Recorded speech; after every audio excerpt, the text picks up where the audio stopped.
Well, for more on that and the tour, she just mentioned, we're joined live in the studio by a member of the association, Hoogie Rose. Welcome to the AM show. Oh, thank you. Welcome to having me. I really Good. appreciate Now, that. let's talk about AGA. Tell us more about it.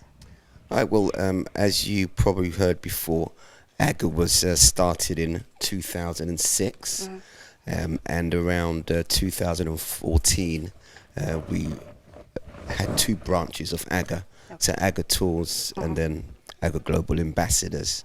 In 2006, we started bringing over diasporans from the UK to the Gambia at the Roots Homecoming Festival. And so we've continued to do that twice a year.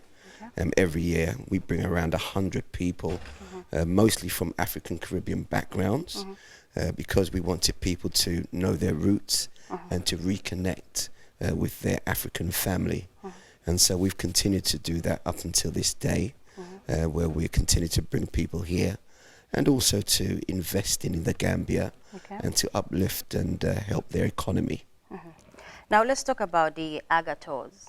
Why is it really important, to bring, the diaspora back to their roots? Why is it really important?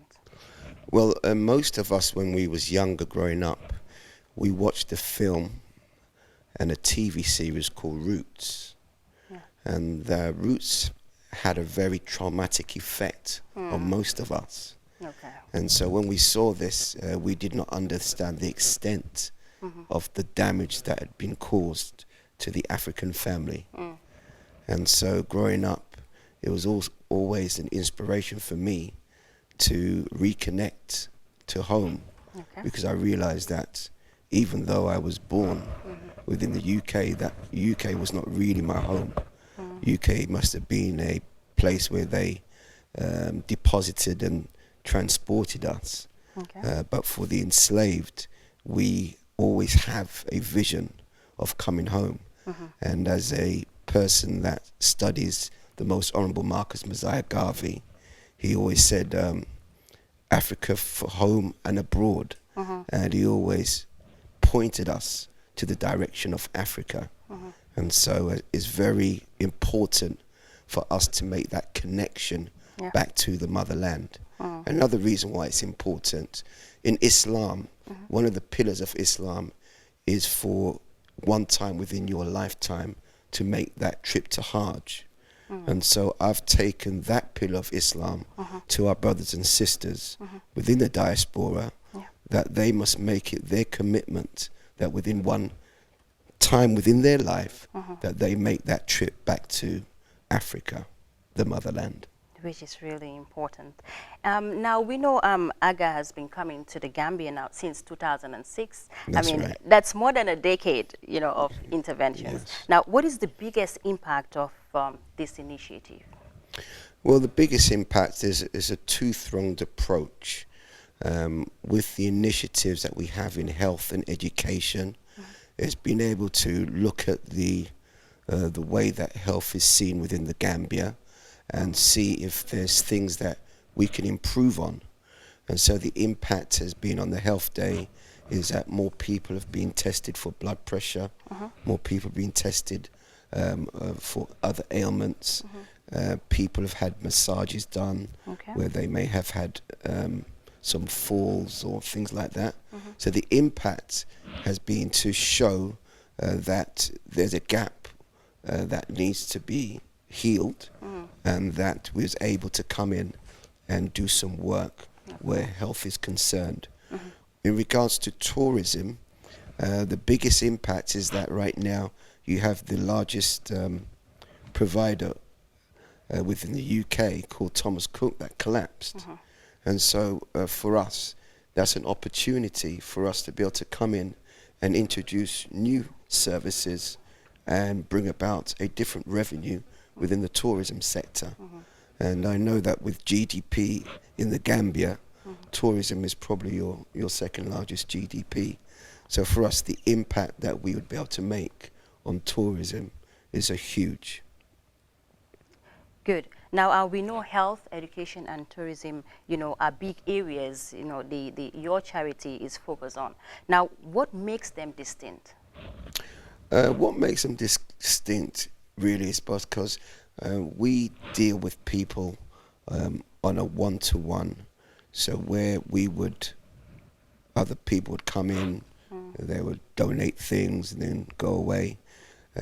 We have a follow-up process in place. So when our people within the UK, they choose to sponsor a child, we don't just have them just give that money. We also track the progress of that child and report back to that sponsor how that child is doing within school. And if they're improving in grades, we consider that a plus. If they're not improving, we find ways in which we can help and assist that person to improve. Okay. And so the impact on a one-to-one caring more than and sharing is very helpful, where as other people they may just donate but you may never hear about them again. We have a track record of keeping up that process and connection with both the school, the family and the community. Good. Now, talking about AGA Global now, how much has it, evolved over the years? Oh, it's involved quite a bit. I'm not too sure if you was here in the previous interview by Angie, but it grew from probably a couple of hundred attending the first health day to over 700, the one that we did just 2 weeks ago. Yeah. So people are hearing about it, people are coming forward, people within the health department, within the government have been giving it their support.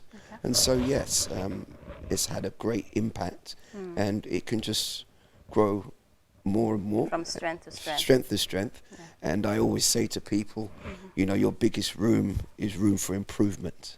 Definitely. Yes. Now, finally, what's the big message from AGA this time around? Oh, the big message from AGA is that we would love to see the Roots Festival come back onto the map again. I think that the Roots Festival was instrumental in bringing a lot of our brothers and sisters from the Caribbean and from the UK over here. And so we would like to increase that and make it bigger. And so we would like, first steps is for it to come back on to the scene and to set the first thing in precedence for May of next year. Okay. So that we can start 2020, so we Okay. can start gathering up the troops and get them ready to come back to the Gambia again. Can't wait for that. Me neither. Well, thank you so much for coming on the AM show, Mr. Rose. Thank you very much for having me.